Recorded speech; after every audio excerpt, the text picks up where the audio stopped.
Hello friends, அஸ்ஸலாமு அலைக்கும். இப்போ நம்ம என்ன செய்ய போகிறோன்னா அப்பம் எப்படி செய்யுதுன்னு தான் பார்க்க போகிறோம். வாங்க வீடியோக்குள்ளே போகலாம். வீடியோவை ஸ்கிப் பண்ணாமல் பாருங்கள்.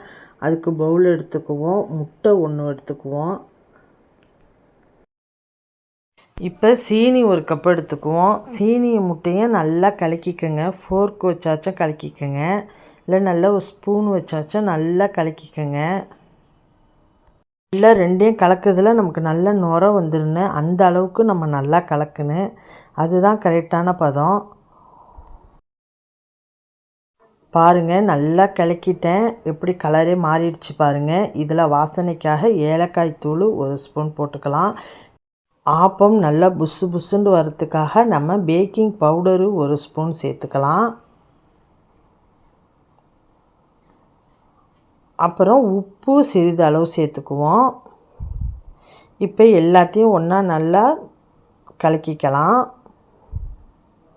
நல்லா இந்த ஃபோர்க்கை வச்சு நல்லா கலந்துக்கோங்க.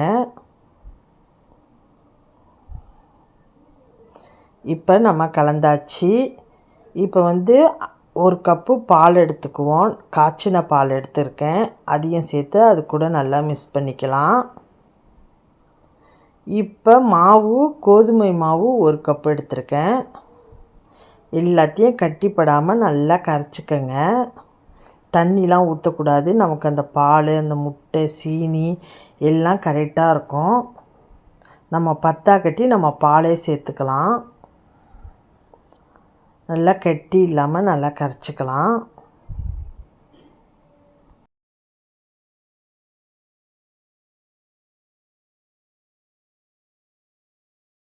பாருங்கள், இந்த அளவுக்கு நம்ம கரைச்சிக்கணும். இந்த அளவுக்கு திக்காக இருந்தால் தான் நம்ம எண்ணெயில் ஊற்றினா கரெக்டாக இருக்கும். இதை இப்போ ஒரு டம்ளரில் ஊற்றிக்கலாம்.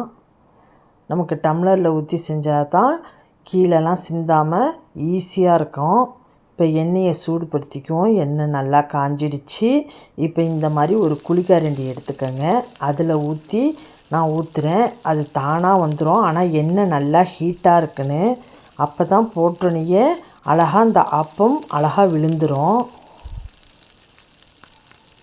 உங்களுக்கு குழிக்கரண்டில் ஊற்ற இஷ்டம் இல்லைன்னா நீங்கள் டேரெக்டாக ஊற்றலாம். டேரெக்டாக ஊற்றினா கொஞ்சம் பிரிஞ்சு போகும். இப்படி ஊற்றினா நமக்கு அச்சு கரெக்டாக வந்துடும்.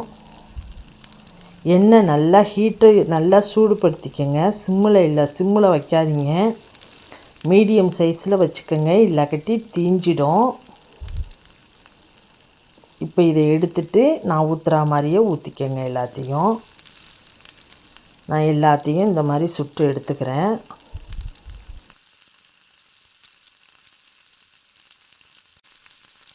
வீடியோ பார்க்குறேன், நீங்கள் சப்ஸ்கிரைப் பண்ண மாட்டேங்கிறீங்க. ப்ளீஸ் சப்ஸ்கிரைப் பண்ணிவிட்டு வீடியோ பாருங்கள். அப்போ தான் நான் போடுற வீடியோலாம் உங்களுக்கு உடனே வரும்.